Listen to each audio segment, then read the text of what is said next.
everyone. Thank you for watching Atlanta and Company on this fabulous Tuesday. I'm so happy to be back. I'm Christine Pullara.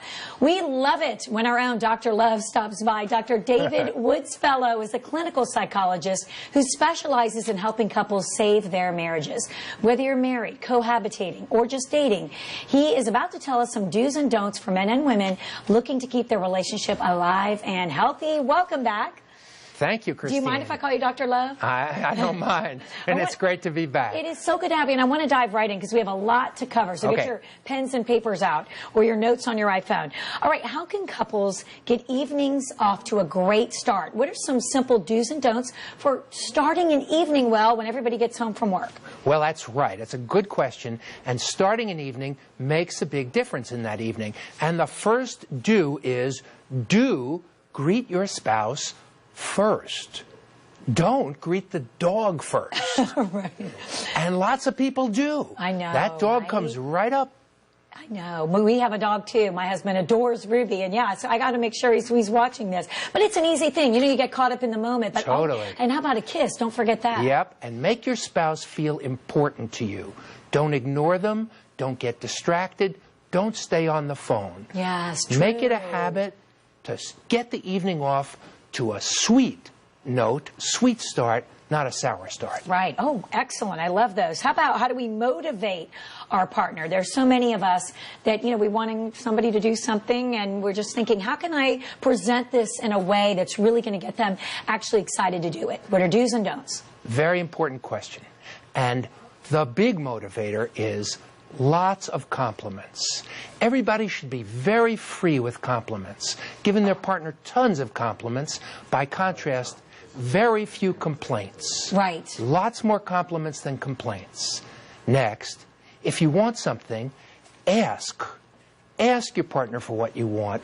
Don't expect them to read your mind. Yes. And third, when your partner does something good, take notice of that. Don't only focus on what's wrong. You spot a step in the right direction, say it. Say that you like it.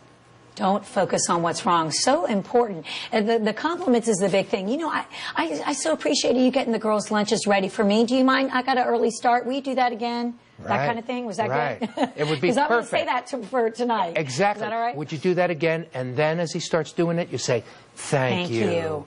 I so appreciate it. You know, I heard so many young dads, or dads who, when the babies were very little, say that they tried to help, but the wives always criticized the way they were doing things, that they just stopped. So then the wives are bitter because the husbands aren't helping out as much. Mm-hmm. So if you remember to compliment first, and they may not do it the way you're doing, I've learned this, but just appreciate the fact that they're helping. Okay, affection, do's and don'ts of affection. First, develop an easy, comfortable ways of being affectionate, like holding hands, hugging, kissing, snuggling, touching.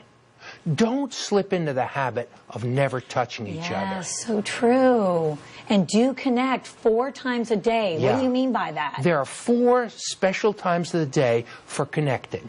They are when you wake up, when you leave the house, when you come back home, and when you go to sleep. Say goodnight. At each of those moments, some touch, some holding, some connection, some nice words. Don't let it be that the only time you're affectionate is when you're being sexual. Right. You need it all the time. All the time. Amen. Agree with that. This next one is so important. We all have disagreements. What can we do to, or how do we make the disagreements not turn into something more, a full-blown, huge fight? I feel like when I have my girlfriend chatter, we talk about how we're mad, we're upset, and all of a sudden we say, this reminds me of the time. We bring up the past. You start recycling the past. That's got to be one of your don'ts. Right? Don't do that. Well, that's a great question, recycling the past. You're right. When it's brought up as what we call throwing in the kitchen sink. Yes, that is, I'm mad at one thing, and now I'm going to tell you thing 2, right. 3, 4, 6, and 8. Right. That people don't take that too well.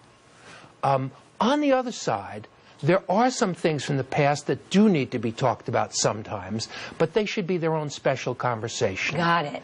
So in the couples that I work with in my office, very often disagreements are a thing where people fall apart. And the thing I'd say is, remember that there are two different legitimate perspectives. Yes, love that. Don't think that there's only one truth and you know what it is. Right, exactly, exactly. And how about this one? Do you find some part of their point that makes sense to you? I will say my husband is actually very good about doing that. He'll say, that's valid, but, but at least he acknowledges, I'm sorry you feel that way. Well, when he says that's valid first, that's a tremendously good habit. Good. To begin by saying what part of their point makes sense to you, what part you think is valid. Even if you do disagree, it's very good to lead with the agreement. Okay. And the last is, try to understand them first. Don't demand that they understand you first. Right. Be generous about that one. Right. Don't make it about you at the beginning. Kind of try to put it more on them and their perspective. And it diffuses things a lot when you try to do that. A lot. Yeah. And then what about when your partner wants to change something about you, which, you know, we all try to do that, although I think sometimes we get to a point where, like, it's too late for that. Can't teach an old dog new tricks. But what if you really want to try? Or you yourself really want to make a difference and alter a certain behavior? Firstly, you can teach an old dog new tricks. In fact, everyone needs to be open to that. So when a request is coming your way, first listen. Don't ignore. Don't stonewall. Second, be open. Don't be stubborn. Don't be rigid. And third, and this is the new tricks part, find something you can change to fit with their concern. Maybe you can't do everything they're asking, right, but do something.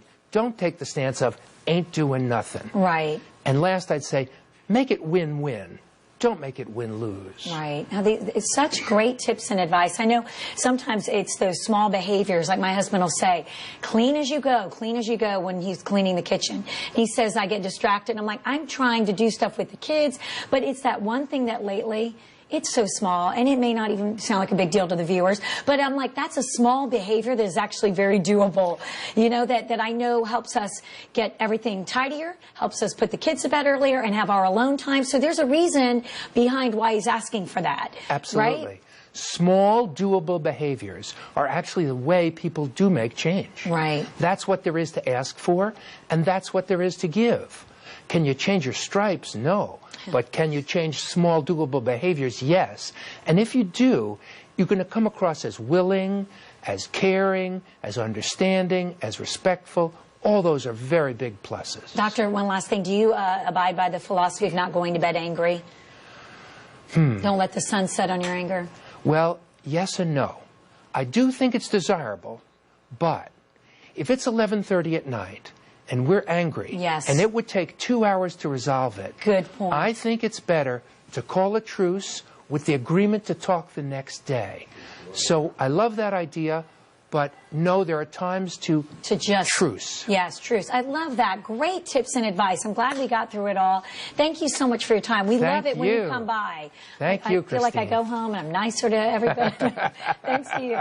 Appreciate it so much. If you would like more information about Dr. Woodsfellow, please visit marriagehelpatlanta.com or check out, oh, I didn't know this, the Woodsfellow channel on YouTube. Fantastic. There we go. I'm going to do that. Stick around. More Atlanta & Company coming up after this short break.